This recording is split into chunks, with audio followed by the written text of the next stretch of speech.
So let's give you a quick overview of 2.3 and the changes on the Samsung Galaxy Tab with 2.33. New startup sound, that's important.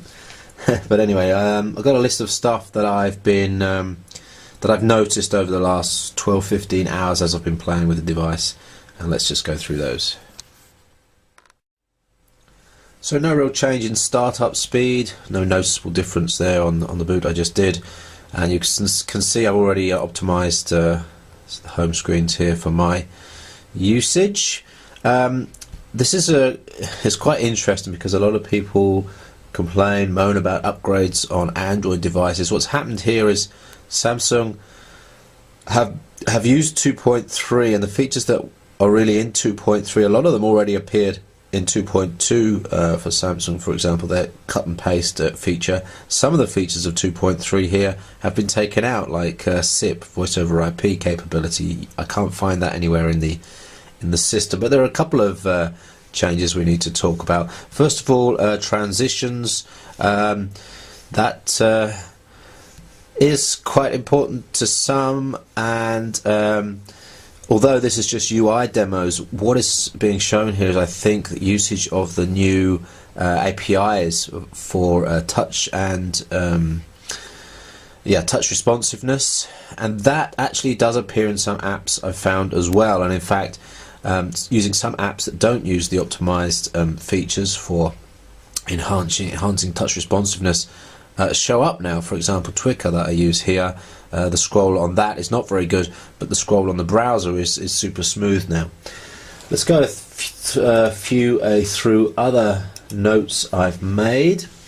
In terms of apps, everything's much the same. There's one new app here, Sketch Memo, which might be useful to some of you if you want to write some notes on a capacitive screen. I don't like it.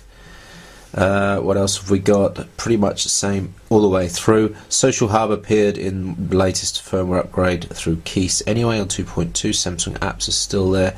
Pulse is a new app that's pre-installed. Personally not a fan, because I like to link everything to Google Reader, and Pulse doesn't allow you to do it all in one go. Feedly is probably a better option there, but Google Reader is for glancing through tons of RSS feeds is probably the fastest anyway.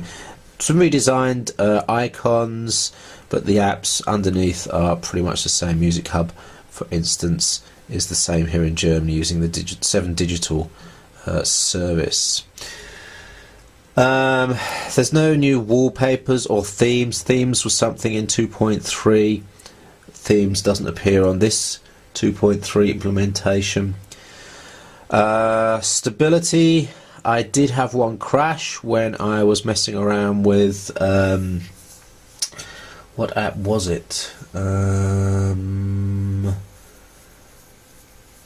can't remember. I had Need for Speed. I was playing Need for Speed, and then I came out and I went to, I think, listen to some music, and it crashed the UI. Didn't do a full reboot. Crashed the UI and rebooted the UI.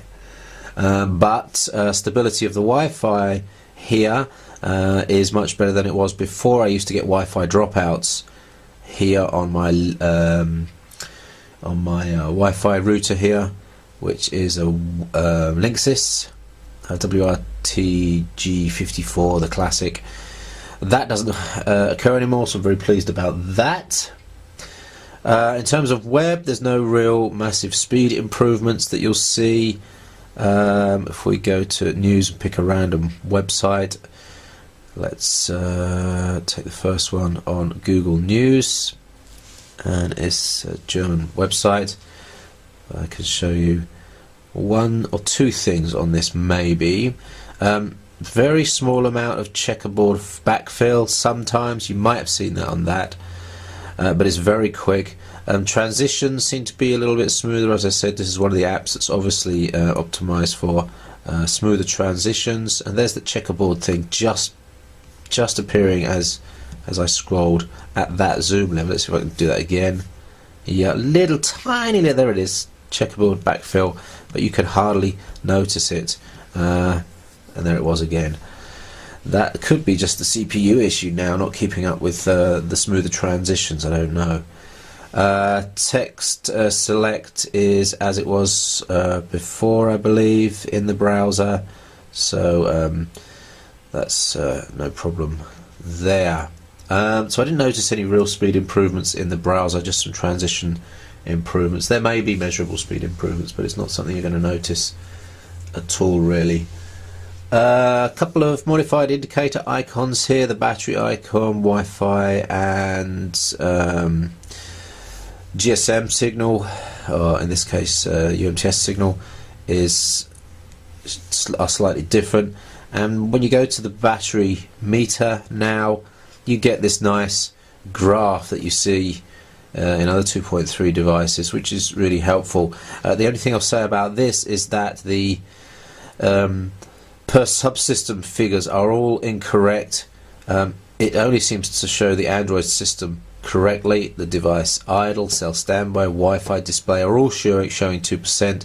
There's a bug there, which is kind of annoying because that breakdown is sometimes quite useful, especially display. And that, in theory, should be up to about 50% looking at the amount of time I use the device. But it's only showing 2%. So there's a bug on that one, which is a little bit annoying if you're a energy conservation fan. I think that's pretty much it. I had one query about auto brightness, and I want to see if that's working. Yes, after a reboot that's working. After the UI crash I had earlier, the auto brightness wasn't working.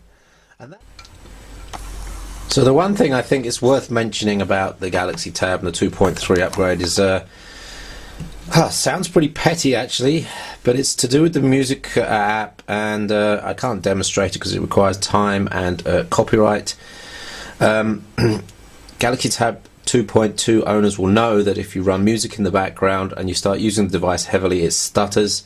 It was very annoying. I'll be honest, I don't know if it was fixed in the latest 2.2 upgrade. I don't think it was, but in this it's fixed. That means you can run music in the background and really load up the device. I had it loaded up fully last night with 8 apps, with the active applications bar red, with the UI slowing down, with keyboard input slowing down, and the music was still going fine. So it seems to be nicely protected from any CPU load, and it's one of the things that was mentioned about 2.3 is that application management is handled a lot better in 2.3.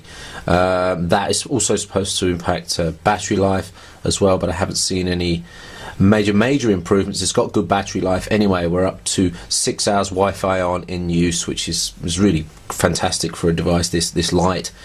So don't expect any major battery life issues.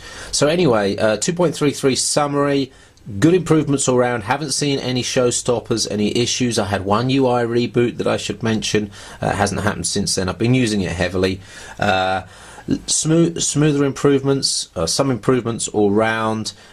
Some things taken away from 2.3, it seems. For example, SIP you should expect to see in wireless and networking, but it doesn't show up.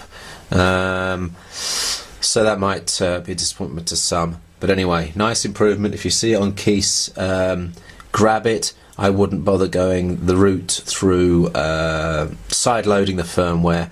Too risky probably for most people. But when you get it, enjoy it. And I think that's probably going to be it, isn't it, for major upgrades to the Galaxy Tab. A couple of million devices sold, I guess, at this stage in May 2011. So there's potential to make a couple of million people happy with a 2.4 upgrade. Maybe a 3.0 upgrade, but let's see. At the moment I'm pretty happy with this, and let's keep it as stable as possible, Samsung. I think that's almost perfected that device. Let's move on to the next one.